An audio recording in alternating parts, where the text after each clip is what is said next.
Russian President Vladimir Putin announced yesterday that Russian forces have moved their troops away from the Ukrainian border. However, the White House maintains that U.S. intelligence has not fully verified this.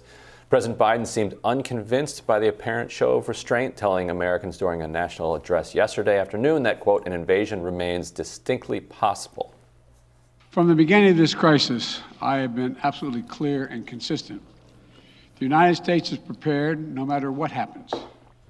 We are ready with diplomacy, to be engaged in diplomacy with Russia and our allies and partners to improve stability and security in Europe as a whole.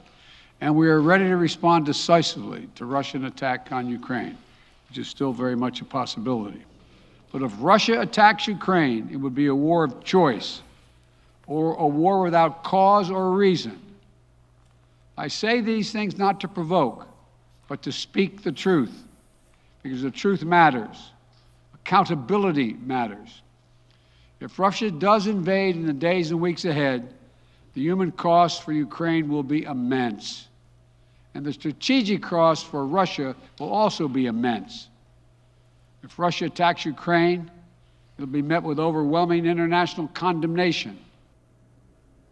Now, Russia hasn't completely thrown in the white flag yet. Russian President Vladimir Putin also claimed yesterday that genocide is occurring in the eastern Donbas region of Ukraine, where Kremlin-backed rebels have been fighting a war with Ukrainian forces since 2014. The statements are similar to comments made back in 2014 when Putin justified Russia's invasion of Ukraine on the basis that ethnic Russians were facing persecution.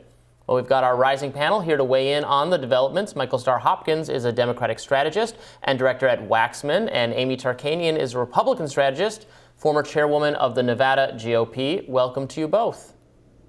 Thanks for having us.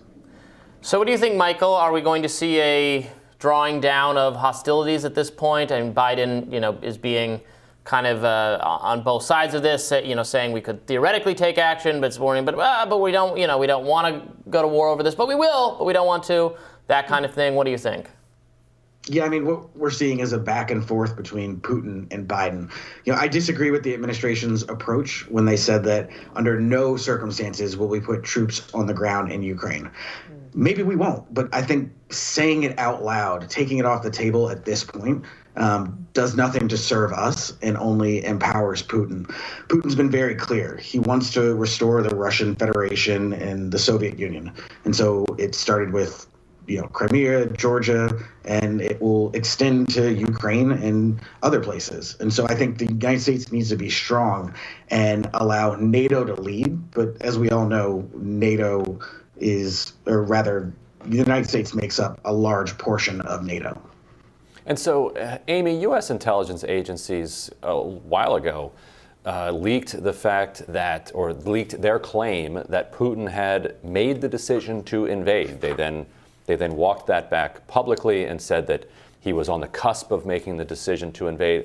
They then said that their understanding was that he would invade on Wednesday, February 16th. Today's February. That's today. That's today. That's Invasion Day. It was Invasion Day. It was very odd.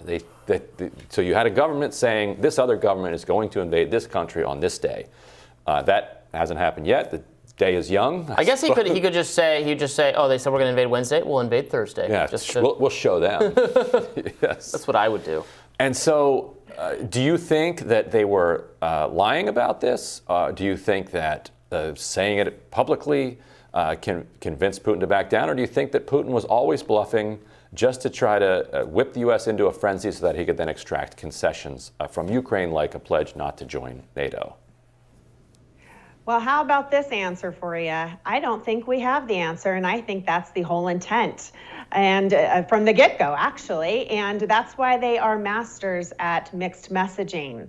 They want to keep America on its toes. They want to keep the world on its toes. They only have one source that they can actually dangle, and that's energy, and that's what their main priority is. And so, for us out here on the West Coast, if you're going to be talking about oil increase, and energy being withheld, we're in trouble, because I just filled up one of my cars yesterday and it wasn't even completely on empty, and it was over $100 for just regular unleaded.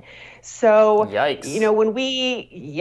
And so when we just so easily handed over the Nord Stream 2 to Germany, and now we're claiming that, we're going to put sanctions and maybe we're not going to allow Nord Stream 2 to fully function. Well, guess what? Germany's in control of that. We're not anymore.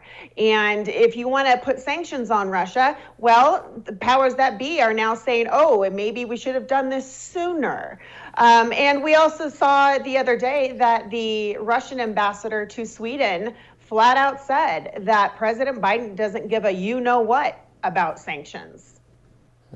Progressive journalist Alan McLeod weighed in on the media's role in propping up the Biden administration's arguably hawkish response to the crisis, tweeting, quote, "In a couple of weeks, the media will be full of stories about how a strong Western response deterred Russia from invading and how we need to increase military spending to stop this happening again, thus completing the cycle and fulfilling the panic's purpose in the first place." And you know what? In fairness, you do see, I see a lot of that on mainstream news channels. I won't name them precisely. You know what I'm talking about. That, sending in their correspondents who are eager for war coverage. I'm like, well, you know what? At some point, you're going to get the war you're agitating for, because Biden cannot, will not suffer another blow to his poll numbers coming from a perceived, lack of appropriate handling of Afghanistan. Now it would be Ukraine. Michael, do you think that the mainstream media is driving this policy, as I suspect they are, because Biden is so worried about his poll numbers?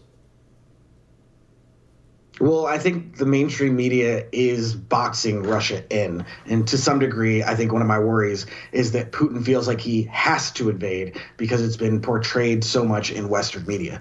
But when it comes to Biden, I think this is kind of the age-old story. He's so worse that no one really trusts that when there's time for him, he'll do it.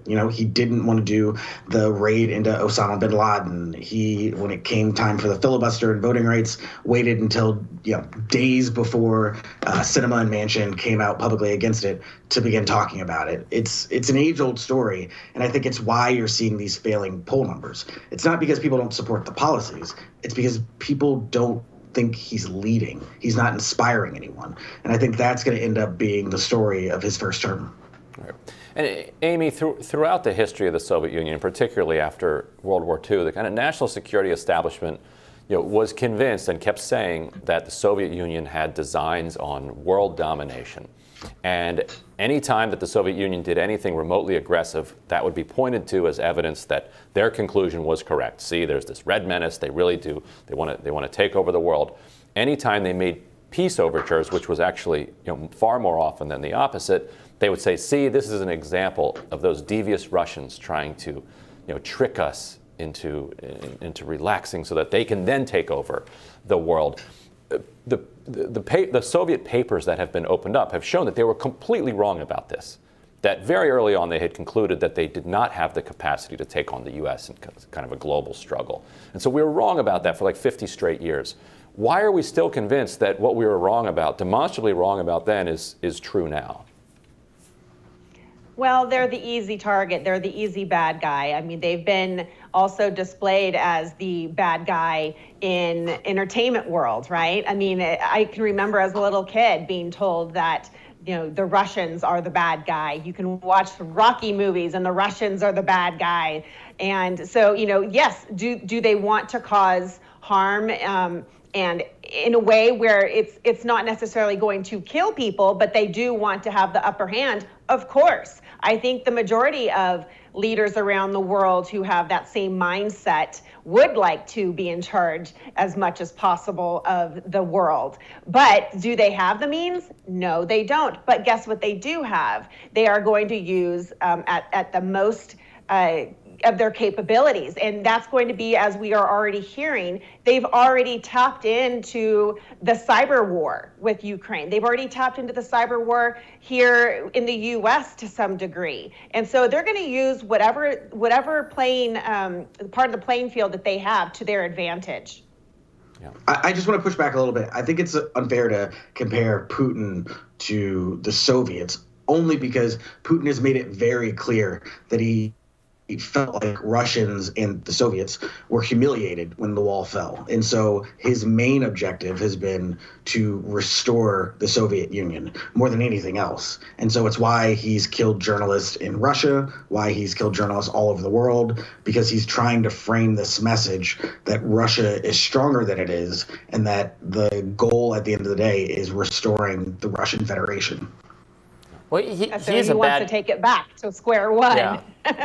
just with different leadership. Correct. Yeah. Yeah, he's clearly a bad guy, a brutal authoritarian government, but not uniquely. I mean, there's lots of bad behavior by lots of governments. This is the most true thing Donald Trump ever said.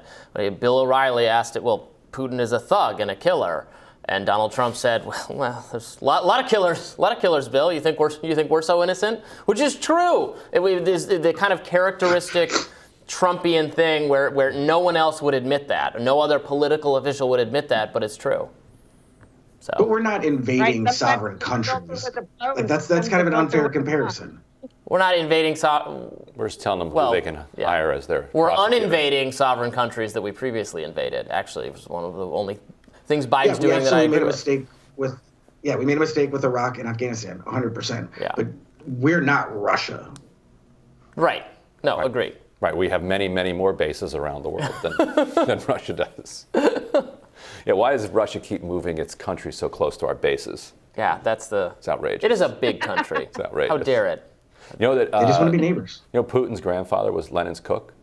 I didn't know that. Well, there you go. Well, Lenin's cook sounds like a really difficult job to have if your Don't goal screw is that to up. stay alive. Yeah, don't screw that up. Yeah. Don't burn the toast. That better be pretty good borscht. Yes. Michael, Amy, thank you so much for joining us. Absolutely. Thank you. And we'll have more Rising right after this.